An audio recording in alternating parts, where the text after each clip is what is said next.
नमस्कार, न्यूज के इकलौते फैमिली शो न्यूज की पाठशाला में आपका स्वागत है। मैं हूं दिनेश गौतम। मुझे पता है आप अपने फेवरेट मास्टर साहब को ढूंढ रहे हैं। आज उनकी तबीयत कुछ नासाज है, लेकिन मेरी पूरी कोशिश होगी कि उनकी ही स्पिरिट में आज की पाठशाला को भी आगे बढ़ाऊं। सबसे पहले आपको बता दूं कि आज पाठशाला में क्या क्या है और कौन कौन सी क्लास लगेगी। मोदी को घेरने के लिए राहुल बना रहे हैं सीक्रेट प्लान, और उधर सुप्रीम कोर्ट में पूरा गेम ही पलट गया। वोटर लिस्ट पर माहौल बनाते वाले इंडी गठबंधन को तगड़ा झटका लगा। सुप्रीम कोर्ट में वो हो गया जो इंडी गठबंधन ने सोचा भी नहीं था। राहुल इंडी के वोट चोरी वाला एक और दावा फेल। 124 साल की वोटर का सच असल में क्या निकला, इस चैप्टर में जरूर देखिएगा। दुनिया को उड़ाने की धमकी देकर फंस गया मुनीर। मोदी ऐसा ठोक देंगे कि ट्रंप भी ना बचा पाएंगे। ट्रंप के चक्कर में मुनीर ने कर डाली बड़ी बेवकूफी। एटम बॉम्ब अब गए पाकिस्तान के हाथ से। बहुत इंपॉर्टेंट चैप्टर, मिस मत कीजिएगा। भारत से भिड़ रहे ट्रंप की भयंकर फजीहत शुरू। अमेरिकी लोग ही मोदी के साथ खड़े हो गए हैं। यह पूरी खबर बड़ी इंटरेस्टिंग, बहुत इंपॉर्टेंट चैप्टर। ट्रंप को बलूचिस्तान बेच आया मुनीर। अब इधर चीन दौड़ाएगा, उधर पाकिस्तान की पब्लिक, तीन तरफ से घिरे।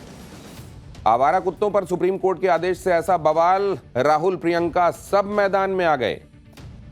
आवारा कुत्तों पर सबसे बड़े फैसले से आहत कुत्ता प्रेमियों का वो हंगामा जो हैरान कर देगा और ये सोचने पर मजबूर भी, रेबीज से मारे जा रहे लोगों की क्या इन लोगों को चिंता है।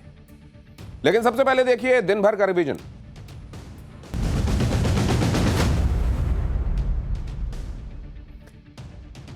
कैश कांड मामले में इलाहाबाद हाई कोर्ट के जस्टिस यशवंत वर्मा के खिलाफ लोकसभा में महाभियोग प्रस्ताव मंजूर हो गया। लोकसभा स्पीकर ओम बिरला ने प्रस्ताव को मंजूरी दी है। 146 सांसदों के हस्ताक्षर वाले इस प्रस्ताव में जस्टिस वर्मा को पद से हटाने की मांग है। स्पीकर ने जांच के लिए 3 सदस्यीय कमेटी का ऐलान किया है। इसमें सुप्रीम कोर्ट, हाई कोर्ट के एक जज और एक कानूनविद शामिल है। जया बच्चन अपने गुस्से को लेकर अक्सर चर्चा में रहती हैं। वो कभी संसद में विरोधियों, कभी मीडिया पर, तो कभी फैंस पर भड़क जाती हैं। आज भी दिल्ली के कॉन्स्टिट्यूशन क्लब के बाहर जया बच्चन सेल्फी लेने पहुंचे एक प्रशंसक पर भड़क गईं और उसे धक्का मारती नजर आईं। यूपी के संभल में आज एक बार फिर बुलडोजर एक्शन शुरू हुआ। प्रशासन ने सदर कोतवाली इलाके में बने अवैध कब्रिस्तान पर बुलडोजर चलाया और करीब 3 बीघा सरकारी जमीन से कब्जा छुड़ाया। आरोप है कि कुछ लोगों ने कटीले तार लगाकर सरकारी जमीन पर कब्जा कर लिया और उसमें कब्रिस्तान बना दिया गया। जम्मू कश्मीर में 1990 के चर्चित कश्मीरी पंडित सरला भट्ट हत्याकांड में सरकार ने 35 साल बाद फिर से एक्शन शुरू कर दिया है। हत्याकांड की जांच SIA यानी स्टेट इन्वेस्टिगेशन एजेंसी को सौंपी गई है। SIA ने आज आतंकी यासीन मलिक समेत 9 ठिकानों पर छापेमारी की। आरोप है कि यासीन मलिक के संगठन JKLF यानी जम्मू कश्मीर लिबरेशन फ्रंट ने ही पुलिस से मुखबिरी के झूठे आरोप में नर्स सरला की हत्या की थी। मध्य प्रदेश के दमोह में खाद नहीं मिलने से हजारों किसानों ने जमकर बवाल काटा और तेंदुखेड़ा के खाद वितरण केंद्र पर एक ट्रक से खाद की बोरियां लूट लीं, जिसका वीडियो भी वायरल हो रहा है, जिसमें किसान खाद की बोरियां लेकर भागते नजर आ रहे हैं। हालांकि पुलिस ने मौके पर पहुंचकर हालात काबू में कर लिए। बताया जा रहा है कि किसान कई दिनों से खाद नहीं मिलने की वजह से गुस्साए हुए थे। मशहूर कॉमेडियन कपिल शर्मा के कनाडा में मौजूद कैफे में फायरिंग के बाद अब मुंबई में उनके घर की सिक्योरिटी को भी उड़ाना पड़ा है। साथ ही कपिल शर्मा के ऑफिस की भी सुरक्षा में इजाफा किया गया है। कैफे में फायरिंग के बाद बिश्नोई गैंग ने कपिल शर्मा के घर पर भी हमले की धमकी दी है, जिसके बाद मुंबई पुलिस अलर्ट पर है। दावा है कि सलमान खान को अपने शो में बुलाने के बाद से कपिल शर्मा भी टारगेट पर आ गए।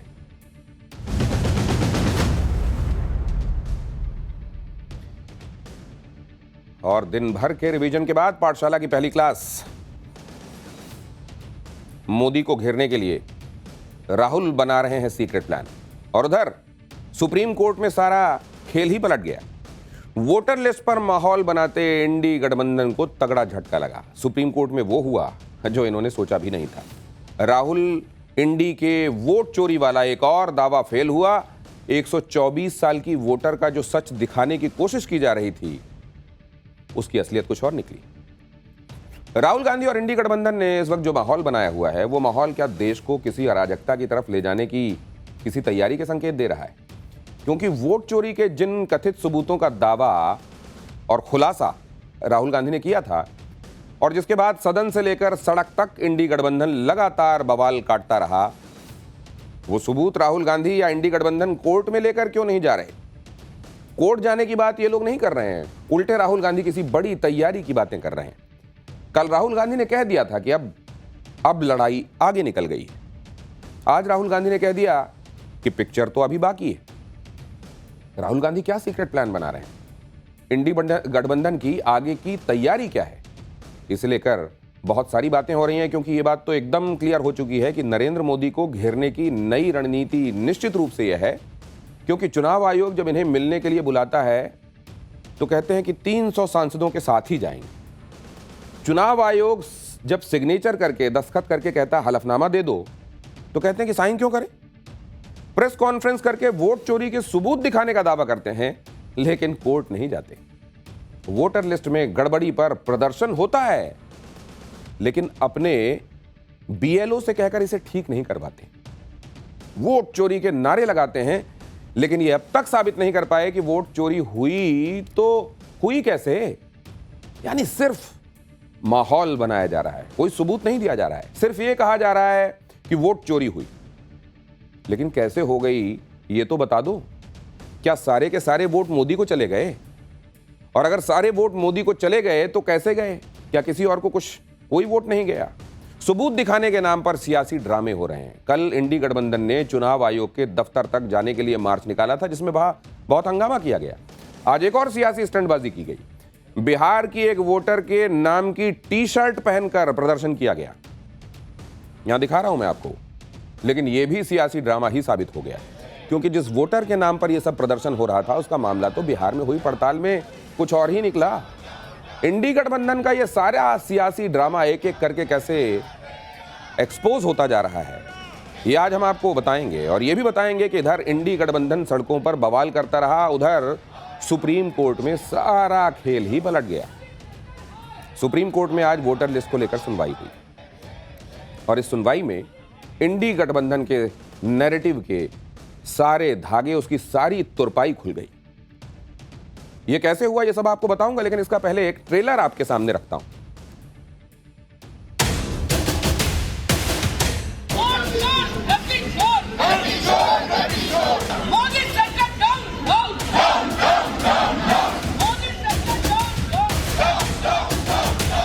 नाम पते सब फर्जी है।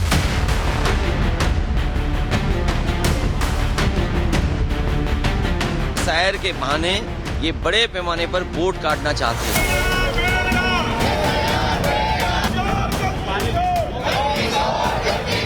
अभी पिक्चर बाकी है।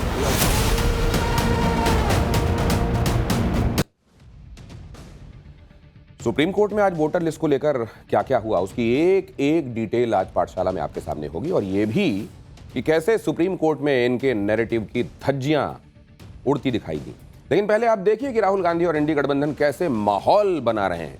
वोटर लिस्ट को लेकर ये लोग रोज नई नई स्टंटबाजियां कर रहे हैं। आज संसद परिसर में इंडी गठबंधन ने वोटर वेरिफिकेशन के मुद्दे पर प्रदर्शन किया। प्रदर्शन की कमान प्रियंका वाड्रा ने संभाली। वो एक टी शर्ट पहनकर आई, देखिए, जिस पर मिंता देवी लिखा हुआ था। देख रहे हैं ना आप, एरो में देखिए ध्यान से। इसमें मिंता देवी की तस्वीर लगी थी, साथ ही टी शर्ट के पिछले हिस्से पर 124 नॉट आउट लिखा था। मिंता देवी बिहार के सिवान की वोटर हैं, जिनकी उम्र वोटर लिस्ट में 124 साल बताई गई है। विपक्ष ने मिंता देवी की बात करके यह दावा कर दिया कि उन्होंने तो चुनाव आयोग और बीजेपी की मिली भगत को एक्सपोज कर दिया है, पकड़ लिया है, और वोटर लिस्ट में तो बस यही धांधली चल रही है, खेल चल रहा है। सुनिए राहुल गांधी और संसद में इंडी गठबंधन के प्रदर्शन की अगुवाई कर रही प्रियंका वाड्रा ने मिंता देवी के मामले पर क्या कहा। मिंता देवी सुना है मैंने। ऐसे तो बहुत अनलिमिटेड केसेस है, अभी पिक्चर बाकी है। हम कॉन्स्टिट्यूशन की रक्षा कर रहे हैं। One man one vote constitution का फाउंडेशन है, और इलेक्शन कमीशन की ड्यूटी है कि वो one man one vote enforce करें, और उन्होंने नहीं किया है, उन्होंने अपनी ड्यूटी नहीं की है। तो हम सिर्फ कॉन्स्टिट्यूशन को प्रोटेक्ट कर रहे हैं, उसकी रक्षा कर रहे हैं, संविधान की रक्षा कर रहे हैं और हम करते रहेंगे, हम रुकेंगे नहीं। ये प्रतीक है और मतलब इसी चीज का कि क्या जो राहुल जी ने सब प्रेस कॉन्फ्रेंस में बताया कि सब फर्जी वोट लगा रखे हैं, सब नाम पते रिश्तेदारों के नाम सब फर्जी है। साहब कुछ फर्जी है।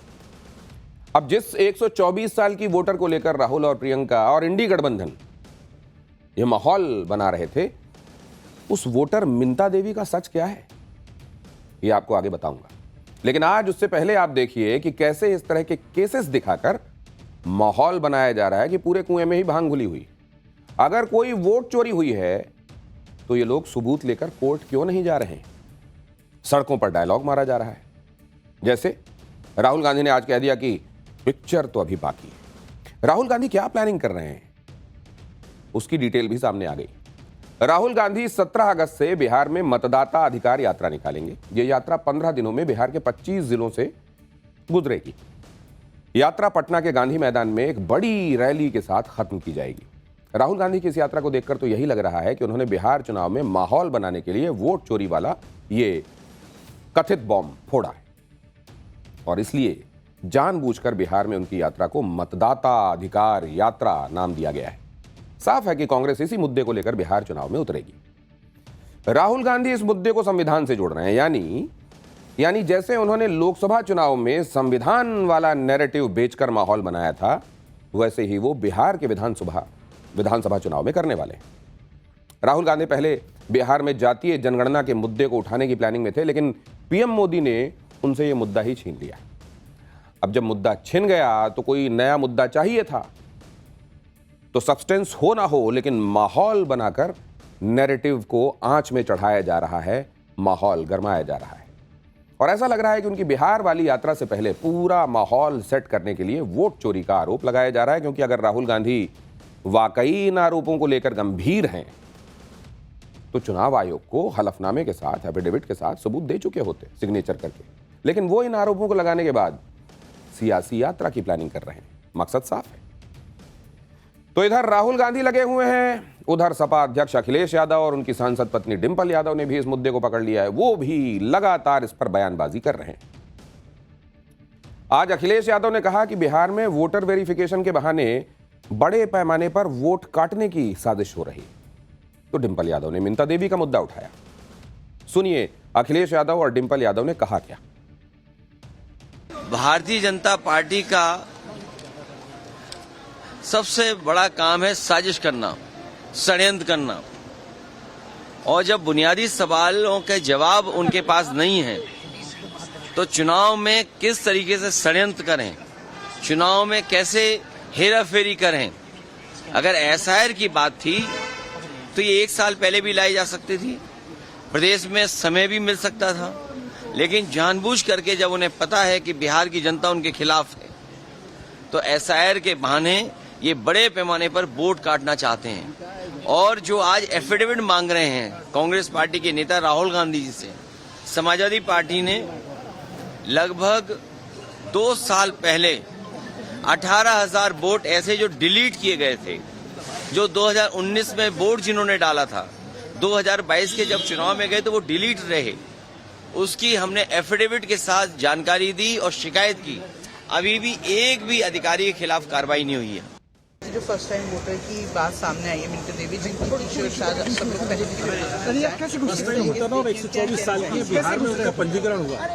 जो धांधलियां देखने को मिल रही हैं, अगर अब हम आवाज नहीं उठाएंगे तो कब उठाएंगे। अगर हम चाह रहे हैं कि देश चले लोकतंत्र से, जहां लोगों के मत की कोई अहमियत हो, तो बहुत जरूरी है कि अब इस विषय में ये सरकार संज्ञान ले और साथ ही इलेक्शन कमीशन भी संज्ञान ले।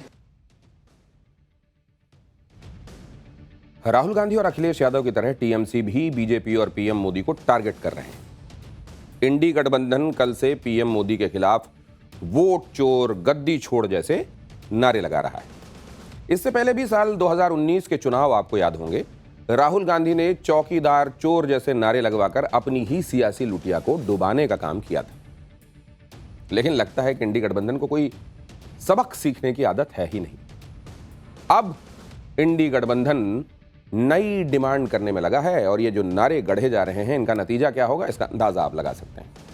कल से इंडी गठबंधन के नेता कह रहे हैं कि पीएम मोदी इस्तीफा दें, फिर से चुनाव हों। सुनिए टीएमसी सांसद अभिषेक बनर्जी क्या कह रहे हैं। आप लोग का जो हक है, जो डेमोक्रेटिक राइट है, वो छीनना चाहते हैं। ये एक तरफा तो हो नहीं सकता। जो नियम और जो कानून आपके लिए एप्लीकेबल है, वही नियम और वही कानून इस देश में, अगर मैं बंगाल में हूं और आप गुजरात में हैं तो एक ही कानून है। भाई अगर एसआईआर आप करना चाहते हो तो आप एसआईआर करिए, लेकिन पहला कदम लोकसभा डिसॉल्व होना चाहिए। आप लोकसभा डिसॉल्व करिए। पूरा देश में 140 करोड़ के देश में, पूरा देश में, हर एक प्रदेश में आप एसआईआर करिए, कोई दिक्कत नहीं है।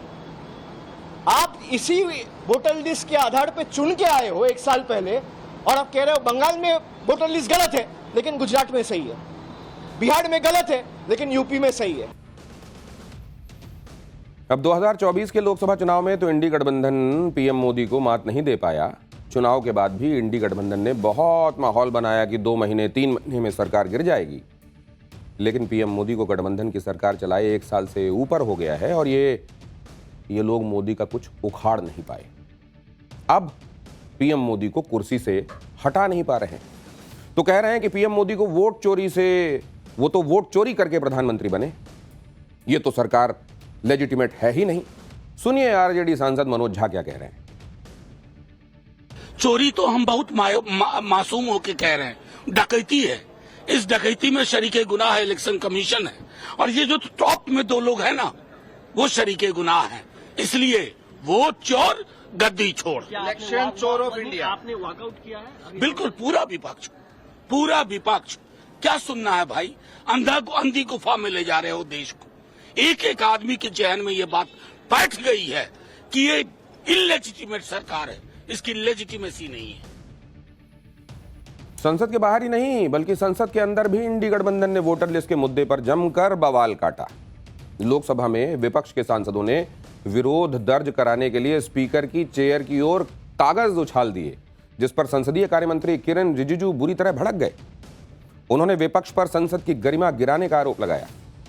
आप भी किरण रिजिजू को सुनिए उन्होंने क्या कहा। सबने देखा है कागज का टुकड़ा फेंक करके चेयर की तरफ, और जो गंदा नाराबाजी करके इस तरह से जिस सदन में हम लोग काम करते हैं, जिस सदन में बैठ करके देश को सेवा करते हैं, हम ओथ लेकर के इस सदन में आए हैं, उसी सदन को आप लोग आज कागज उठा करके चेयर के ऊपर फेंक करके आप लोगों ने सदन का गरिमा को गिराया है। मैं इसका खंडन करना चाहता हूँ। यह सदन सबका है, यह देश का सदन है, यह अपोजिशन पार्टी का यह मनमानी से काम नहीं चलेगा। यह देश और यह सदन नियम और कानून से चलेगा। वोटर वेरिफिकेशन के मुद्दे पर इंडी गठबंधन सड़क पर तो बवाल काट ही रहा है, लेकिन जब यह मामला सुप्रीम कोर्ट गया तो वहां पर इंडी गठबंधन के धागे खुल गए। बिहार में वोटर वेरिफिकेशन को लेकर इंडी गठबंधन यही कह रहा है कि इससे करोड़ों लोगों के नाम कट जाएंगे, लेकिन सुप्रीम कोर्ट में आज सुनवाई में जो बातें सामने आई उससे तो इंडी गठबंधन के सारे नैरेटिव की धज्जियां ही उड़ गईं। जैसे उदाहरण बता रहा हूं आपको, वरिष्ठ वकील अभिषेक मनु सिंघवी ने कहा कि वोटर लिस्ट रिवीजन के लिए बहुत कम समय दिया गया, सिर्फ 2.5 महीने में 5 करोड़ वोटर्स का सवाल है, कैसे रिवीजन हो सकता है। तो इस पर सुप्रीम कोर्ट ने कहा कि अगर आयोग 5 करोड़ लोगों के मताधिकार को छीनेगा तो इसके लिए हम बैठे हैं। अगर कहीं से यह पाया गया कि यह प्रक्रिया असंवैधानिक है या गैर कानूनी है तो एसआईआर की पूरी प्रक्रिया को सितंबर के आखिरी तक भी रद्द किया जा सकता है। यानी सुप्रीम कोर्ट ने खुद भरोसा दे दिया कि बेवजह किसी का नाम वोटर लिस्ट से नहीं कटेगा, जबकि ये लोग माहौल बना रहे थे कि करोड़ों लोग वोटर लिस्ट से बाहर हो जाएंगे। सुप्रीम कोर्ट ने तो साफ कह दिया कि करोड़ों लोगों के नाम कैसे कट जाएंगे। अगर ऐसा होगा तो फिर सुप्रीम कोर्ट किस लिए है। लेकिन इसी तरह की बातें वरिष्ठ वकील कपिल सिब्बल ने उठाई। सिब्बल ने कहा कि करोड़ों लोगों के नाम मतदाता सूची से बाहर होने की आशंका है। अक्टूबर में चुनाव है, क्या ऐसे समय में आयोग को यह करना चाहिए? कुल 7 करोड़ 90 लाख मतदाता हैं। वो कहते हैं कि 7 करोड़ 24 लाख लोगों ने फॉर्म भरे। इस पर सुप्रीम कोर्ट ने कहा कि 7 करोड़ 90 लाख में से 7 करोड़ 24 लाख लोगों ने अगर फॉर्म भर दिए तो वो करोड़ों लोग कहां हैं जिनके बारे में आप कह रहे हैं कि उनको मतदाता सूची से बाहर कर दिया गया। इसके साथ ही सुप्रीम कोर्ट ने बड़ी बात कही और यह कहा कि उनके मुताबिक ये मामला मोटे तौर पर विश्वास की कमी का है। कुल मिलाकर सुप्रीम कोर्ट ने इंडी गठबंधन के उस नैरेटिव की धज्जियां उड़ा दी जिसमें दावा किया जा रहा था कि करोड़ों लोगों के नाम चुनाव आयोग ने उड़ा दिए होंगे। आज सुप्रीम कोर्ट में सुनवाई के दौरान तब हलचल बढ़ गई जब याचिकाकर्ता योगेंद्र यादव ने कोर्ट में 2 लोगों को पेश किया। योगेंद्र यादव ने इन दोनों लोगों का एपिक, ये असल में आपका जो वोटर कार्ड है ना, उसी को एपिक नंबर उसी में होता है, उसी कार्ड को दिखाते हुए ये कहा कि इन्हें ड्राफ्ट वोटर लिस्ट में तो मृत बताया गया है। इस पर चुनाव आयोग के वकील ने कहा कि ये लोग कोर्ट में ड्रामा कर रहे हैं। कोर्ट ने कहा कि लापरवाही वाली गलतियां हैं तो इन्हें ठीक किया जा सकता है। चुनाव आयोग के वकील ने कहा कि अगर योगेंद्र यादव ड्रामा करने की जगह इसका नाम अपलोड करा देते तो इसकी जरूरत ना पड़ती। चुनाव आयोग ने कहा कि हम वोटर लिस्ट में शुद्धिकरण कर रहे हैं, हमें रोकने की बजाय हमारी मदद करना चाहिए। अरे इतना बड़ा काम है, करोड़ों करोड़ लोगों को रिवाइज करना है, देखना है कि उनका नाम सही है कि नहीं। यार आप सब भी बताइए कि क्या गलत आदमी को वोट डालने का अधिकार मिलना चाहिए? नहीं मिलना चाहिए। आदमी सच्चा हो, जेन्युइन हो, इस देश का नागरिक हो, वोट देने का अधिकार रखता हो, यह सुनिश्चित करने के बाद ही उसको वोट देना चाहिए। अगर यह प्रक्रिया अपनाई जा रही है और यह मैमथ टास्क है, ऐसा नहीं है कि 10-12 लोगों के नाम रिवाइज करने हैं, करोड़ों करोड़ लोगों का नाम उसमें देखना है कि सही है कि नहीं। उसमें कहीं अगर कोई गलती है, कोई टाइपो एरर है या इस तरह की कोई गलती है तो इस देश का नागरिक होने की हैसियत से और जिम्मेदार विपक्ष होने की हैसियत से उसको ठीक कराने की दिशा में सहयोग करना चाहिए। लेकिन क्या यहां वो हो रहा है? इसी तरह वरिष्ठ वकील कपिल सिब्बल ने भी आज सुप्रीम कोर्ट में यह कहा कि बिहार की ड्राफ्ट लिस्ट में भी ऐसे लोग हैं जो मर चुके हैं, जिन्हें जिंदा दिखाया गया, और ऐसे भी लोग हैं जो जिंदा हैं लेकिन उन्हें मृत बता दिया गया। कपिल सिब्बल ने ऐसे 12 लोगों का उदाहरण दिया जो जिंदा हैं लेकिन उन्हें मृत बता दिया गया। इस पर चुनाव आयोग ने कहा कि यह ड्राफ्ट रोल है। हमने नोटिस देकर सबसे कहा है कि उन्हें जो भी आपत्ति है, जो भी दिक्कत है वो बताएं। चुनाव आयोग ने माना कि कुछ गलतियां तो होगी ही, लेकिन उनको दुरुस्त करने के लिए स्कोप है, प्रोविजन है, लोग अपनी शिकायतें दर्ज करा सकते हैं और हम उसको करेक्ट करेंगे। जहां तक जिंदा और मृत लोगों की बात है तो एक एप्लीकेशन देकर ही उसे सही कराया जा सकता है। यानी सुप्रीम कोर्ट में आज की सुनवाई में यही निकल कर आया कि अगर इतनी बड़ी प्रक्रिया हो रही है तो कुछ छोटे मोटे मामले निकल कर भी आते हैं और उन्हें सही करवाया जा सकता है। हर किसी को इसमें अपनी तरफ से सहयोग करना चाहिए, लेकिन पूरी प्रक्रिया पर ही सवाल उठा देना, कह देना कि करोड़ों लोगों के वोट काटे जा रहे हैं, पूरी दाल ही काली है, कुएं में भांग घुली हुई है, ये सब माहौल बनाने के लिए किया जा रहा है। सुप्रीम कोर्ट में आज सुनवाई के दौरान आधार कार्ड पर भी बात हुई, जिसे लेकर इंडी गठबंधन ये आपत्ति जता चुका है कि चुनाव आयोग तो मनमानी कर रहा है, क्योंकि चुनाव आयोग ने आधार कार्ड को दस्तावेज के तौर पर माना ही नहीं। आज सुनवाई के दौरान दस्तावेजों को लेकर जबरदस्त बहस हुई। कपिल सिब्बल कोर्ट को यह बता रहे थे कि जो दस्तावेज चुनाव आयोग ने मांगे वो देना मुश्किल है, कागज नहीं दिखाएंगे। दूसरी तरफ कोर्ट ने इस बात पर हैरानी जताई कि इतना क्या मुश्किल है। कोर्ट में जो सुनवाई हुई वो आपको बताता हूं, देखिए सीक्वेंस में, देखिए कैसे क्या हुआ। कपिल सिब्बल, उन्होंने कहा कि दस्तावेजों को लेकर बेसिक चीज ही गायब है। इस पर सुप्रीम कोर्ट ने कहा कि फॉर्म में यह कहा गया कि इनमें से कोई भी एक दस्तावेज दिया जा सकता है, सारे दस्तावेज, सारे डॉक्यूमेंट्स देने ऐसा जरूरी नहीं है। इस पर कपिल सिब्बल ने कहा कि बिहार के लोगों के पास ये दस्तावेज नहीं है, यही तो हमारा पॉइंट है। तो सुप्रीम कोर्ट ने पूछा कि क्या बिहार भारत का हिस्सा नहीं है? अगर बिहार के लोगों के पास ये दस्तावेज नहीं है तो फिर देश के बाकी हिस्सों में भी लोगों के पास ऐसे दस्तावेज नहीं होंगे जो चुनाव आयोग ने मांगे, जो कि बिल्कुल वैलिड ऑब्जर्वेशन है। इस पर कपिल सिब्बल ने कहा कि बिहार में सिर्फ 3% लोगों के पास बर्थ सर्टिफिकेट है, 2.7% लोग ऐसे हैं जिनके पास पासपोर्ट है, 14.71% ऐसे हैं जिनके पास 10वीं का सर्टिफिकेट है। इस पर सुप्रीम कोर्ट ने कहा कि आपके पास कुछ तो होगा, अरे कुछ तो होगा जो ये साबित करे कि आप इस देश के नागरिक हैं। और हर किसी के पास प्रमाणित करने के लिए एक नहीं तो दूसरा दस्तावेज होता है। अरे सिम खरीदने के लिए भी आपको ऐसे दस्तावेज चाहिए होते हैं। इस पर कपिल सिब्बल ने कहा कि आप देखिए क्या हो रहा है। तो कोर्ट ने कहा कि यह बहुत हैरान करने वाला दावा है कि बिहार में किसी के पास ऐसे दस्तावेज नहीं है, लेकिन आधार कार्ड और राशन कार्ड हैं। कपिल सिब्बल ने कहा कि हां यही बात है, लेकिन चुनाव आयोग आधार कार्ड और राशन कार्ड को मानता कहां है। इस पर और लंबी बहस के बाद कोर्ट ने कहा कि चुनाव आयोग सही है, वो आधार कार्ड को कंक्लूसिव प्रूफ की तरह मंजूर नहीं कर सकता। सुप्रीम कोर्ट में आज वरिष्ठ वकील अभिषेक मनु सिंघवी की तरफ से भी आधार कार्ड का मुद्दा उठाया गया। अभिषेक मनु सिंघवी ने कहा कि आधार कार्ड और इलेक्टर्स फोटो आइडेंटिटी कार्ड, जिसे एपिक कार्ड भी कहते हैं, सीधे सीधे समझ लीजिए कि आपका वोटर आईडी कार्ड, इसे लेकर इतना विरोध क्यों है? इससे साफ है कि चुनाव आयोग इन दस्तावेजों को नागरिकता तय करने के लिए पर्याप्त सबूत नहीं मानता। इस पर कोर्ट ने कहा कि चुनाव आयोग ये नहीं कह रहा है, बल्कि ये तो आधार कार्ड से जुड़ा कानून कहता है। अभिषेक मनु सिंघवी ने कहा कि चुनाव आयोग जिस तरह से नागरिकता तय करने की कोशिश कर रहा है वो उसके अधिकार क्षेत्र से बाहर है। वहीं बहस के दौरान सुप्रीम कोर्ट ने कहा कि नागरिकता पर कानून संसद ही बना सकती है और कानून बन जाने के बाद उसका पालन होना चाहिए। तो जो लोग कह रहे थे कि चुनाव आयोग आधार कार्ड क्यों नहीं मान रहा, वोटर लिस्ट के रिवीजन में आधार कार्ड क्यों नहीं गिना जा रहा, उन लोगों को आज बॉम्बे हाई कोर्ट से भी तगड़ा झटका लगा।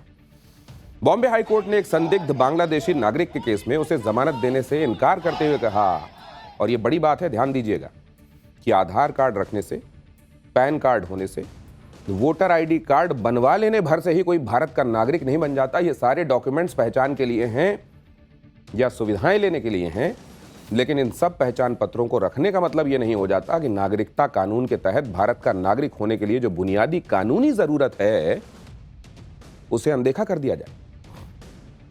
यह बहुत महत्वपूर्ण बात है। ऐसे में तो और भी महत्वपूर्ण है जब इस तरह के बहुत सारे डॉक्यूमेंट्स फर्जी तरीके से घुसपैठियों को बनाकर दे दिए जाते हैं। बिहार में वोटर वेरिफिकेशन को लेकर जो लोग डॉक्यूमेंट्स पर सवाल उठा रहे हैं, उन्हें भी आज सुप्रीम कोर्ट में चुनाव आयोग ने तगड़ा जवाब दिया। आयोग ने कहा कि कुल 7 करोड़ 90 लाख वोटर्स हैं, जिनमें 6 करोड़ 50 लाख लोगों को कोई डॉक्यूमेंट नहीं देना था क्योंकि उनके पेरेंट्स का नाम 2003 की वोटर लिस्ट में था। इसके अलावा सुप्रीम कोर्ट की सुनवाई में चुनाव आयोग ने कोर्ट के सामने यह बात भी रखी कि वो अपनी तरफ से सारा डेटा पॉलिटिकल पार्टी से जुड़े BLOs को भी दे चुके हैं, लेकिन अभी कोई आपत्ति नहीं आई है।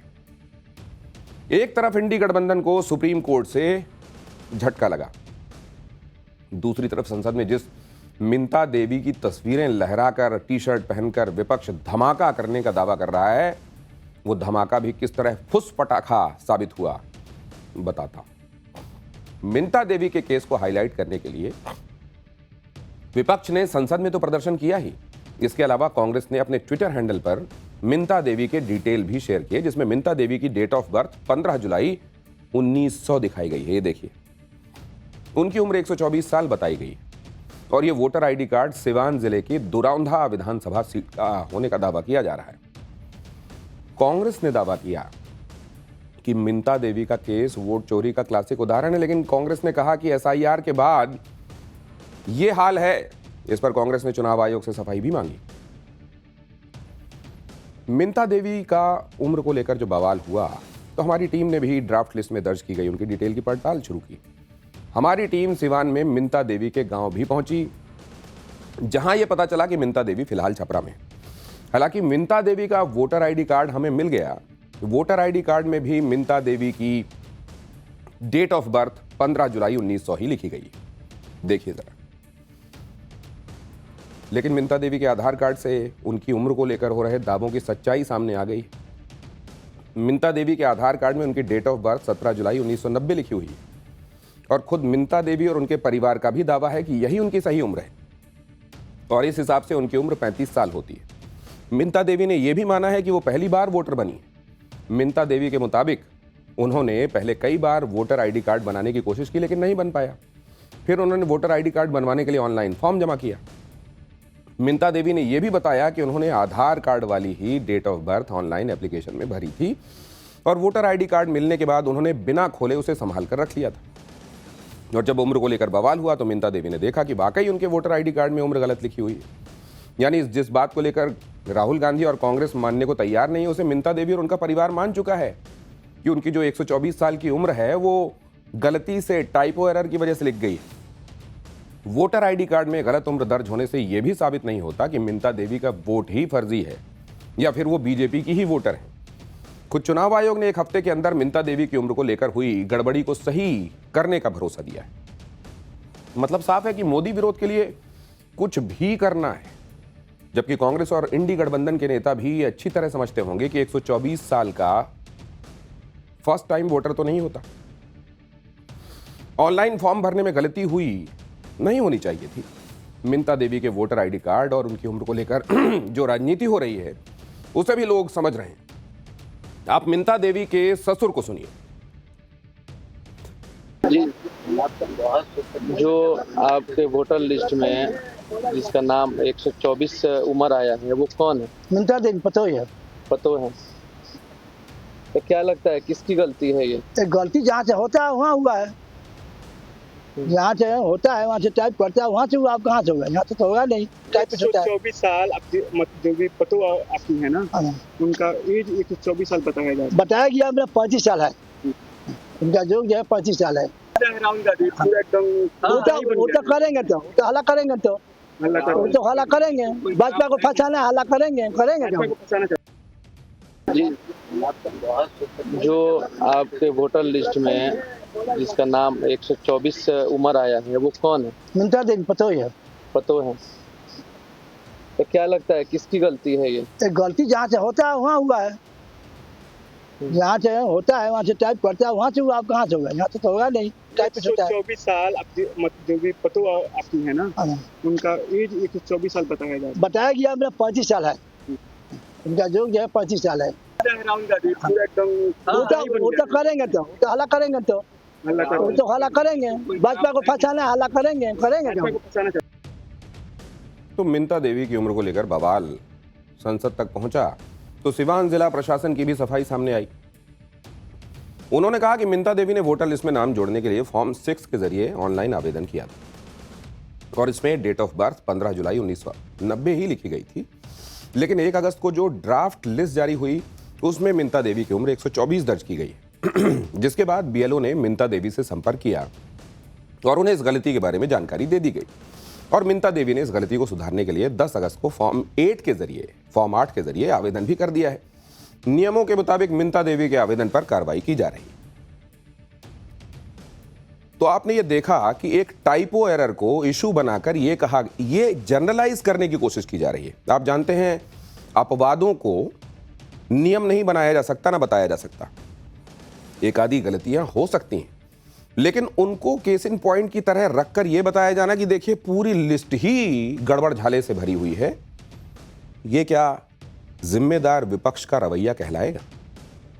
आप ये फैसला कीजिए। और अब आइए पाठशाला में अगली क्लास की तरफ आपको लिए चलता हूं, जिसमें आपको बताऊंगा दुनिया को उड़ाने की धमकी देकर कैसे फंस गया मुनीर। अब मोदी ऐसा ठोक देंगे कि ट्रंप भी ना बचा पाएंगे। ट्रंप के चक्कर में मुनीर ने एक बड़ी बेवकूफी कर डाली और एटम बॉम्ब तो अब लगता है गया पाकिस्तान के हाथ से। भारत से बढ़ रहे ट्रंप की भयंकर फजीहत शुरू हो गई है। खुद अमेरिका के भीतर के लोग मोदी के साथ खड़े हो गए हैं।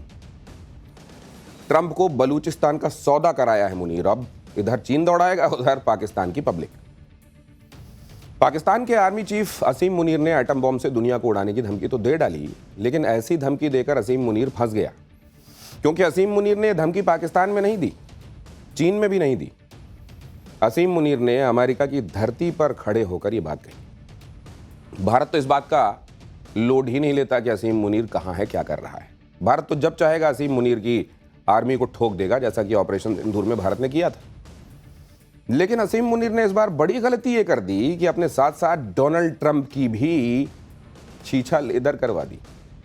असीम मुनीर ने ऐसा कांड कर दिया है कि मोदी ठोक देंगे तो ट्रंप भी बचाने नहीं आ पाएंगे, क्योंकि खुद अमेरिका में डोनाल्ड ट्रंप की भयंकर फजीहत हो रही है। अमेरिका में लोग मुनीर के बारे में कह रहे हैं कि ट्रंप ने ये किसे पाल लिया भाई, क्योंकि ये बातें तो ऐसी कर रहा है जैसे ओसामा बिन लादेन करता था। सूट बूट वाला ओसामा बिन लादेन है क्या? अमेरिका में एक्सपर्ट्स कह रहे हैं कि मुनीर तो सूट में ओसामा बिन लादेन है, जिसका ट्रंप अमेरिका में स्वागत कर रहे हैं। पेंटागन के पूर्व अधिकारी तो ट्रंप को सीख दे रहे हैं कि मुनीर को धक्के देकर अमेरिका से बाहर निकालो और पाकिस्तान को आतंकी देश घोषित करो। अमेरिकी एक्सपर्ट्स ट्रंप की नीति पर सवाल उठा रहे हैं।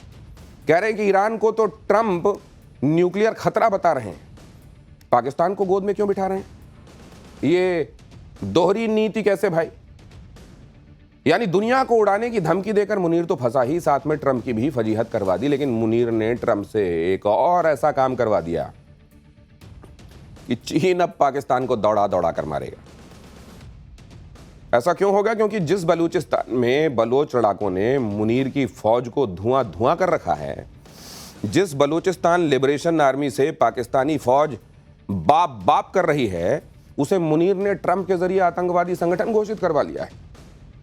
और इसके बदले में कैसे पूरा बलूचिस्तान अमेरिका को बेच दिया है, यह भी आपको बताऊंगा। लेकिन मजे की बात देखिए कि जिस ट्रंप के आगे पाकिस्तान सरेंडर्ड है, उन्हीं ट्रंप ने चीन के सामने सरेंडर कर दिया। ट्रंप ने दूसरी बार चीन पर लगा एक्स्ट्रा टैरिफ का फैसला टाल दिया। ट्रंप को भी समझ में आ चुका है कि वो जो टैरिफ बॉम्ब भारत और चीन जैसे देशों पर फोड़ रहे हैं, वो खुद उन पर ही बैकफायर होना शुरू हो चुका है। भारत से भिड़ रहे ट्रंप की अमेरिका के लोगों ने भद पीट दी है और मोदी के सपोर्ट में पूरा अमेरिका खड़ा हो गया है। कैसे, ये आपको बताऊंगा। सुन लिया आपने? सूट बूट वाला मुनीर जो है वो ओसामा बिन लादेन है। एक्चुअली सूट बूट में आया हुआ है। ये बात अमेरिका में कही जा रही। अमेरिका में लोग लगातार ट्रंप के खिलाफ खड़े होते जा रहे हैं।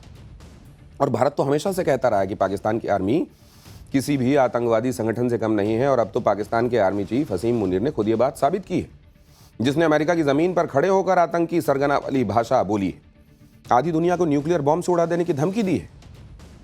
मुनीर की जरूरत पर अब अमेरिका में ही ट्रंप की जबरदस्त खिंचाई शुरू हो गई।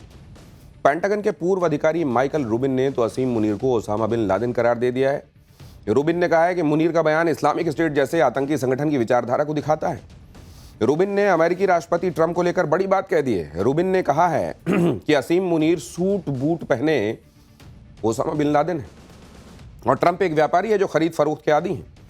रूबिन ने कहा कि ट्रंप की महत्वाकांक्षा नोबेल पीस प्राइज जीतने की है, लेकिन ट्रंप की शह पर मुनीर की न्यूक्लियर धमकी आतंकी गुटों को बढ़ावा दे सकती है, उनका मन बढ़ा सकती है। आप सुनिए माइकल रूबिन ने क्या कहा, किन शब्दों में कहा और क्या तलखी थी उनके चेहरे पर। Pakistan's threats on American soil are completely unacceptable. Pakistan is raising questions in many people's minds about whether it can fulfill the responsibilities of being a state or whether the time has come for it to end. In many ways, Pakistan's rhetoric, the field marshal's rhetoric, is reminiscent of what we've heard from the Islamic State and from Osama bin Laden. Munir पर Trump की मेहरबानियां, उनकी कदरदानियां सवालों के घेरे में हैं। सवालों के घेरे में है क्योंकि ये वही ट्रंप हैं जिनकी गोद में बैठकर असीम मुनीर दुनिया को न्यूक्लियर धमकी दे रहा है और ट्रंप उसे पुचकार रहे हैं। पाकिस्तान प्रेम में ट्रंप इतने अंधे हो चुके हैं कि उन्हें दिखाई ही नहीं दे रहा कि पाकिस्तान कितना खतरनाक देश है और ये भी कि जिसकी गोद में बैठता है उसकी ही दाढ़ी मूंडने का काम करता है। आप हिपोक्रेसी की जरा हद देखिए कि जिस ईरान के पास न्यूक्लियर बॉम्ब होने की पुष्टि तक नहीं है, उसे ट्रंप अमेरिका के लिए खतरा मानते हुए उस पर हमला बोल देते हैं। और जिस पाकिस्तान का आर्मी चीफ मुनीर दुनिया को न्यूक्लियर बॉम्ब फोड़ने की धमकी देता है, आधी दुनिया को साथ में लेकर डूबने की धमकी सरेआम देता है, उस पाकिस्तान के असीम मुनीर फील्ड मार्शल पर ट्रंप लगातार प्यार उंडेल रहे हैं। और इसको देखकर पूरी दुनिया हैरान है। खुद अमेरिका में एक्सपर्ट्स ट्रंप की पाकिस्तान नीति पर सवाल उठा रहे हैं। पाकिस्तान का ये फर्जी फील्ड मार्शल अमेरिका आकर न्यूक्लियर हमले की सीधी सीधी धमकी दे रहा है और ट्रंप चुपचाप बैठे। माइकल रूबिन ने तो यहां तक कह दिया है कि भविष्य में अमेरिकी स्पेशल फोर्सेस को पाकिस्तान के परमाणु हथियारों को जब्त करने की कार्रवाई करनी पड़ सकती है। समय करीब आ रहा है वो समय जब अमेरिकी टीमें पाकिस्तान में घुसकर पाकिस्तान के परमाणु हथियारों को सुरक्षित करें। माइकल रूबिन ने ट्रंप को सलाह दी है कि आतंकवादियों की भाषा बोलने वाले मुनीर पर फौरन एक्शन होना चाहिए। असीम मुनीर के अमेरिका में घुसने पर बैन लगा देना चाहिए और फौरन तत्काल प्रभाव से पाकिस्तान को आतंकवाद का प्रायोजक देश घोषित करना चाहिए। सुनिए ना आप। Why the United States should consider Pakistan a major non-NATO ally. In fact, Pakistan may become the first major non-NATO ally to become listed as a state sponsor of terrorism on the same day. Pakistan should not be anymore a member of U.S. Central Command. The fact that U.S. generals did not walk out of any meeting with Asim Munir should be cause for resignation. Asim Munir should be persona non grata in the United States and should never again get an American visa, nor should any Pakistani official until Pakistan. ये बहुत बड़ी बात है कि असीम मुनीर को persona non Greta घोषित करना चाहिए और उसे वीजा नहीं दिया जाना चाहिए अमेरिका आने का। पाकिस्तान का आर्मी चीफ मुनीर सोच रहा था कि वो अमेरिका से न्यूक्लियर धमकी, अमेरिका में खड़े होकर न्यूक्लियर धमकी देगा तो सरदार बहुत खुश होगा, सरदार बहुत खुश होगा और भारत डर जाएगा। लेकिन उल्टे उसके सरदार यानी ट्रंप के अमेरिका में ही कपड़े फाड़े जा रहे हैं। मुनीर की नौटंकी देखकर उसे वर्दी वाला ओसामा कहा जा रहा है और मुनीर की गीदड़ भभकी के तो भारत में जमकर मजे लिए जा रहे हैं। AIMIM चीफ ओवैसी ने मुनीर को सड़क छाप आदमी करार दिया है और मिथुन चक्रवर्ती ने तो अपने अलग ही अंदाज में मुनीर के मजे ले लिए। ध्यान से सुनिए। यूनाइटेड स्टेट्स की सरजमीन में बैठकर वो भारत को न्यूक्लियर थ्रेट दे रहे हैं और बिल्कुल ही एक सड़क छाप आदमी की तरह की जबान इस्तेमाल कर रहे हैं। मैं कभी पाकिस्तान के अवाम के अगेंस्ट में हमारा कुछ कहना नहीं है कि पाकिस्तान का अवाम जो है वो युद्ध नहीं चाहते हैं, अच्छे लोग हैं सब। लेकिन अगर ऐसी बातें करते रहेंगे तो फिर खोपड़ी सनक गई तो फिर दूसरा हो जाएगा ना, फिर एक ब्रह्मस चला तो दूसरा ब्रह्मस चलेगा। और अगर कुछ नहीं हुआ तो हमने सोचा एक डैम बनाएंगे और 140 करोड़ आदमी उधर पेशाब करेगा, फिर डैम खोल देगा, कोई गोली नहीं चलेगी, सुनामी आ जाएगा। इतनी जबरदस्त बेइज्जती के बावजूद मुनीर और ट्रंप ढिठाई की प्रतिमूर्ति बने हुए हैं, क्योंकि दोनों को एक दूसरे से अपना काम निकलवाना है। हमने पहले ही कहा था कि ऑयल डील के नाम पर मुनीर अमेरिका के हाथों बलूचिस्तान को गिरवी कर देगा और हमारी कही ये बात सच साबित हुई। मुनीर की डिमांड पर बलूचिस्तान में आज़ादी की जंग लड़ रहे बलूचिस्तान लिबरेशन आर्मी पर ट्रंप ने बैन लगा दिया है। अमेरिका ने यह बैन ठीक उसी दिन यानी 11 अगस्त को लगाया जब बलूचिस्तान की जनता अपना स्वतंत्रता दिवस मना रही थी। अमेरिका ने BLA और उसकी मजीद ब्रिगेड को विदेशी आतंकी संगठन घोषित किया है। अमेरिकी विदेश मंत्री मार्को रूबियो ने बयान दिया कि BLA ने 2024 में कराची एयरपोर्ट के पास और ग्वादर पोर्ट अथॉरिटी कॉम्प्लेक्स में आत्मघाती हमलों की जिम्मेदारी ली थी। मार्च 2025 में जाफर एक्सप्रेस ट्रेन को हाईजैक करने की भी जिम्मेदारी BLA ने ही ली थी। BLA को आतंकवादी संगठन घोषित करके ट्रंप की बलूचिस्तान वाली प्लानिंग का यह पार्ट सामने आया। हमने पाठशाला में ही बताया था कि अमेरिका ने पाकिस्तान में तेल निकालने की डील की ही इसलिए थी ताकि अमेरिका को बलूचिस्तान में एंट्री मिल जाए। और अब BLA पर बैन ट्रंप की इसी तैयारी का फेज 2 है। BLA बलूचिस्तान पर पाकिस्तानी सरकार और फौज पर हो रहे हमलों में शामिल रही है। BLA बलूचिस्तान में चीन के सीपेक प्रोजेक्ट का विरोध भी करती रही है और चीनी नागरिकों पर कई हमले कर चुकी है। अब BLA पर अमेरिकी बैन लगने से उसकी फंडिंग और हथियारों की सप्लाई पर रोक लग जाएगी। अब मुनीर की फौज भी BLA को आतंकवादी संगठन बताकर बलूचिस्तान में अपनी क्रूरता और अत्याचारों को जस्टिफाई कर सकेगी। लेकिन BLA पर बैन ट्रंप ने मुनीर के कहने पर नहीं बल्कि अपना फायदा देखकर लगाया है। अभी पाकिस्तान के सीपेक के नाम पर पाकिस्तान ने बलूचिस्तान को लूटने का ठेका चीन को दिया हुआ है, जहां चीन बलूचिस्तान की धरती में मौजूद रेयर अर्थ मेटल की लूट मचा रहा है। लेकिन अब ट्रंप तेल निकाले जाने के बहाने बलूचिस्तान में इस खजाने पर कब्जा करना चाहते हैं। ट्रंप जानते हैं कि बलूचिस्तान में अमेरिका को सबसे बड़ा खतरा BLA से ही होगा, इसीलिए उन्होंने BLA को आतंकवादी संगठन घोषित करके मुनीर को खुली छूट दे दी। खुली छूट की पाकिस्तानी फौज बलूचिस्तान में BLA को निपटा दे, लेकिन बलूचिस्तान की डील करके मुनीर खुद फंसेगा क्योंकि चीन को यह बिल्कुल रास नहीं आएगा कि जिस बलूचिस्तान में उसने इतना पैसा लगाया, उसके इतने लोग मारे गए, वो अमेरिका के हाथों में इवेंचुअली चला जाएगा। मुनीर जिस तरह अमेरिका जाकर पाकिस्तान को बेच रहा है, जिस तरह से ट्रंप का गुलाम बनने की होड़ में एक के बाद दूसरा काम कर रहा है और ट्रंप के पैरों पर गिरा हुआ है, उसे देखकर पाकिस्तानियों को भी अब शर्म महसूस होने लगी है। लोग कह रहे हैं कि मुनीर तो पाकिस्तान को मरवा के ही मानेगा। पाकिस्तान में मुनीर की कैसे भर भर कर बेइज्जती हो रही है, इस जैसे लोथड़े को तरबियत दी होगी। यह हमारे हिंदुस्तान में कोई नहीं कह रहा है, खुद पाकिस्तान की आवाम है। खैर, पाठशाला में अब अगली क्लास, जिसमें दिखाएंगे चैप्टर आवारा कुत्तों पर। और सुप्रीम कोर्ट के आदेश से ऐसा बवाल हो गया कि राहुल प्रियंका सब मैदान में आ गए। आवारा कुत्तों पर सबसे बड़े फैसले से आहत कुत्ता प्रेमियों का वो हंगामा जो हैरान करता है और सोचने पर मजबूर भी कि रेबीज से मारे जा रहे लोगों की भी इनको परवाह है क्या। आवारा कुत्तों के खिलाफ सुप्रीम कोर्ट के आदेश के बाद भयंकर घमासान मचा हुआ है। एक तरफ वो लोग हैं जो सुप्रीम कोर्ट के आदेश का स्वागत कर रहे हैं, आवारा कुत्तों को हटाए जाने की वकालत कर रहे हैं, तो दूसरी तरफ वो एनिमल लवर्स हैं जो सुप्रीम कोर्ट के आदेश का विरोध कर रहे हैं। गजब का माहौल बन गया है। अलग अलग संगठन कुत्तों के समर्थन में सामने आ रहे हैं और ऐसे ऐसे लॉजिक दे रहे हैं कि आप हैरान हुए बगैर रहेंगे नहीं। कुत्तों को लेकर एनिमल लवर्स इतने सेंटिमेंटल हैं कि आप सोच नहीं सकते।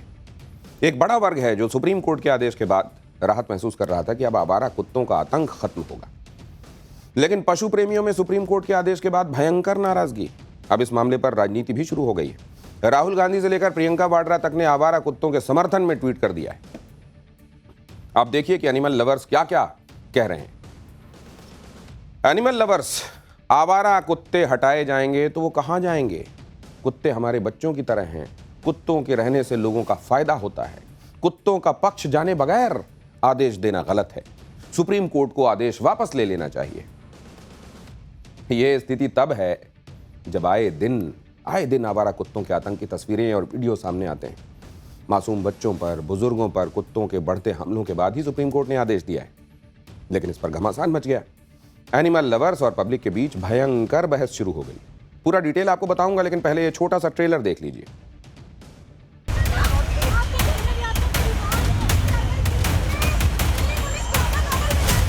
देश की बॉर्डर पे तैनात रहते हैं कुत्ते और देश की रक्षा करते हैं। वो यहाँ के मूल निवासी हैं। कुत्ते को घर में घुसेड़ दो, हम लोग रोड पर ही लेते हैं। ये तो शेर घूमेगा तो ये कहेंगे कि शेर को भी रख लेंगे हम। बैठा तो वो कुत्ता लपक के आया बच्चे के पीछे, तो हम इंतजार करें उसके काटने का। इनको तो अपने एनजीओ चलाने हैं जिनके अंदर इनको भारी फंडिंग मिलती है। ये काम कुछ नहीं कर रहे। सुप्रीम कोर्ट के आदेश के बाद कल से ही एनिमल लवर्स प्रोटेस्ट कर रहे हैं और आज पर इस मसले पर नेताओं की तरफ से भी प्रतिक्रिया आने लगी। कांग्रेस नेता राहुल गांधी ने सोशल मीडिया पर लिखा कि दिल्ली एनसीआर से सभी आवारा कुत्तों को हटाने का सुप्रीम कोर्ट का आदेश दशकों से चली आ रही मानवीय और विज्ञान समर्थित नीति से एक कदम पीछे। ये बेजुबान कोई समस्या नहीं है जिन्हें मिटाया जा सके। शेल्टर, नसबंदी, टीकाकरण और सामुदायिक देखभाल सड़कों को बिना किसी क्रूरता के सुरक्षित रखने का तरीका हो सकते हैं। एक झटके में आवारा कुत्तों को हटाना क्रूर, अदूरदर्शी है और हमारी करुणा को खत्म करता है। इसी तरह से प्रियंका वाड्रा ने भी सुप्रीम कोर्ट के फैसले पर अपनी राय रखी। प्रियंका वाड्रा ने लिखा कि सभी आवारा कुत्तों को कुछ ही हफ्तों में शेल्टर होम में भेजना उनके साथ बेहद अमानवीय व्यवहार होगा। कुत्तों को रखने के लिए पर्याप्त शेल्टर होम भी मौजूद नहीं। कुत्ते सबसे सुंदर और कोमल प्राणी होते हैं, वो इस तरह की क्रूरता के लायक नहीं। राहुल और प्रियंका की सोशल मीडिया पोस्ट को एनिमल लवर्स के लिए समर्थन के तौर पर देखा जा रहा है और वहीं बीजेपी नेता और animal right activist Maneka Gandhi ने भी इस आदेश पर सवाल उठाए। मेनका गांधी कह रहे हैं कि दिल्ली में इतने शेल्टर हैं ही नहीं कि इन कुत्तों को रखा जा सके। शेल्टर तो एक भी नहीं है पूरे दिल्ली में, तो कहाँ डालेंगे? 3 लाख कुत्ते, 3 लाख कुत्तों को कहाँ, कौन से शेल्टर में आप डालेंगे? पहले तो दिल्ली सरकार को ये लिखा है कि 2 महीने के अंदर अंदर उनको शेल्टर, उसका असल नाम है पाउंड में डालना पड़ेगा। अब उसके लिए पाउंड बनाने पड़ेंगे। तो 1 पाउंड अभी 3 लाख कुत्तों के लिए आपको 3000 पाउंड बनाने पड़ेंगे।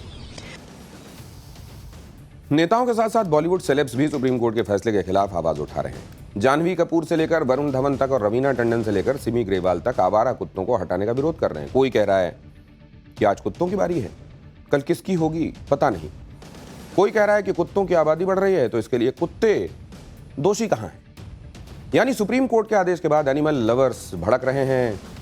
जो लॉजिक दिए जा रहे हैं आपके सामने रख रहा हूं। बॉलीवुड एक्टर जॉन अब्राहम ने सुप्रीम कोर्ट को चिट्ठी लिखी है। जॉन अब्राहम ने कहा कि कुत्ते आवारा नहीं बल्कि सामुदायिक होते हैं। पब्लिक प्लेस से कुत्तों को हटाना डॉग बाइट की समस्या का समाधान नहीं है। दिल्ली से लेकर बॉलीवुड तक सुप्रीम कोर्ट के आदेश के विरोध में आवाजें उठ रही हैं। आज तो दिल्ली के दिल यानी कनॉट प्लेस में एनिमल लवर्स ने जोरदार प्रोटेस्ट किया। बड़ी संख्या में पशु प्रेमी कनॉट प्लेस में हनुमान मंदिर के पास जमा हुए और सुप्रीम कोर्ट से आदेश वापस लेने की मांग की। सुनिए यहां एनिमल लवर्स ने क्या क्या कहा। सर, ये हमारी देश की बॉर्डर पे तैनात रहते हैं कुत्ते और देश की रक्षा करते हैं, सूंघते हैं, बम ढूंढते हैं। ये फैसला वापस लेना चाहिए सुप्रीम कोर्ट को। कुत्ते के काटने से जिन बच्चों की मौत हुई, क्या कौन से बच्चों की मौत हुई है? कौन से बच्चों की मौत हुई है? वो यहाँ के मूल निवासी हैं, वो हमारे साथ पले बड़े हैं, बोल नहीं सकते पर मूल निवासी हैं। आवारा कुत्तों को हटाने के सुप्रीम कोर्ट के आदेश पर यह घमासान हो ही रहा है कि सुप्रीम कोर्ट ने एक नया सर्कुलर जारी कर दिया। सुप्रीम कोर्ट का यह सर्कुलर सुप्रीम कोर्ट के परिसर के लिए ही है, जिसके मुताबिक इस सर्कुलर के मुताबिक कोर्ट परिसर और लिफ्ट में आवारा कुत्तों के घूमने की घटनाएं बढ़ रही हैं। भोजन के समय पूरा भोजन खत्म किया जाए, बचा हुआ खाना कूड़ेदान में डाला जाए, खाने की चीजें खुले में या बगैर ढके कंटेनरों में ना फेंकी जाए, क्योंकि इस वजह से आवारा कुत्ते भोजन की तरफ आकर्षित होते हैं और इससे कुत्तों के काटने का जोखिम कम किया जा सकता है। साथ ही कोर्ट परिसर में सफाई के स्टैंडर्ड भी मेंटेन रखे जाएं ताकि कुत्तों के लिए यहां उनको आकर्षित करने वाला कुछ भी ना रहे। एनिमल लवर्स के अपने लॉजिक हैं। वो कह रहे हैं कि अगर बच्चों को कुत्ते काटते हैं तो कुत्तों के साथ भी क्रूरता होती। एनिमल राइट एक्टिविस्ट तो इंडिया गेट से लेकर सुप्रीम कोर्ट के बाहर तक प्रोटेस्ट कर रहे हैं। सुप्रीम कोर्ट के बाहर बड़ी संख्या में एनिमल लवर्स जमा हो गए और फैसला वापस लेने की मांग करने लगे, जिनका कहना है कि बगैर कुत्तों का पक्ष जाने यह आदेश दिया गया है। एक बार एनिमल लवर्स के लॉजिक भी सुन लीजिए। सुप्रीम कोर्ट के बाहर ही तमाम जो एनिमल डॉग लवर्स हैं वो यहाँ पर प्रोटेस्ट करने पहुंचे हैं। आज कुत्ते काट रहे हैं, इनको दिखाई दे रहा है। इतने सालों से बर्थ कंट्रोल क्यों नहीं करा? ये बिल्कुल गलत है। हमारे बच्चों को हम किसी भी हालत में बंद होने नहीं देंगे। ये सुप्रीम कोर्ट कैंपस में तमाशा बना रहा है। ये सुप्रीम कोर्ट कैंपस में 5 मिनट के अंदर खाली करो, 5 मिनट के अंदर खाली करो। कि कुत्तों ने बच्चों को काटा, समझ रहे हैं हम। जब वही बच्चे गलियों में और गली के लोग जब सोए हुए कुत्तों पे गर्म पानी डालते हैं, एसिड डालते हैं, बलात्कार होते हैं, गाड़ियों के नीचे दबा दिए जाते हैं, तब ये मीडिया कहाँ जाती? तब डॉग लवर्स के सेंटिमेंट अलग ही लेवल पर होते हैं। आवारा कुत्तों के लिए ये लोग आम जनता से भी भिड़ जाते हैं। डॉग लवर और पब्लिक के बीच बहस आप खुद सुन लीजिए, देख लीजिए। जब कुत्ते थे तो कोई चोरी नहीं होती इधर, दुकानें लोगों को काटते, कोई नहीं काटता। बता दो आप, किसी इंसान को खड़ा करवा दो, मुझे काटा है तो मैं मान जाऊंगा। आप इसके खिलाफ हो कि कुत्तों पे कार्रवाई नहीं, तो को हटाना चाहिए यहाँ से? नहीं हटाना चाहिए। हम लोग चले आएंगे, कुत्ते यही रह जाएंगे। क्योंकि कुत्ता काटेगा, कुत्ता जब काट लेगा तो हम घर के बाहर रहेंगे ना। कुत्ते को घर में घुसेड़ दो, हम लोग रोड पर रह लेते हैं। कोई सा भी जानवर इधर खड़ी रहती, आप उनका भी बोले, आप उनका भी बोले। आप बहुत जज्बात होके, बहुत भावुक होके बातें कर रहे हैं। नहीं, देखिए होता है कि आप गाय की बात कर रहे हैं, गाय किसी को काट नहीं रही, गाय किसी को मार नहीं रही। वो बेटी है तो बेटी, उसे किसी से कोई मतलब नहीं है। ये तो शेर घूमेगा तो ये कहेंगे कि शेर को भी रख लेंगे हम। अभी मेरे सामने बात कर रहा हूँ, अभी मैं यहाँ बैठा था, वो कुत्ता लपक के आया बच्चे के पीछे, तो हम इंतजार करें उसके काटने का, कि जब वो काटेगा। सुना आपने?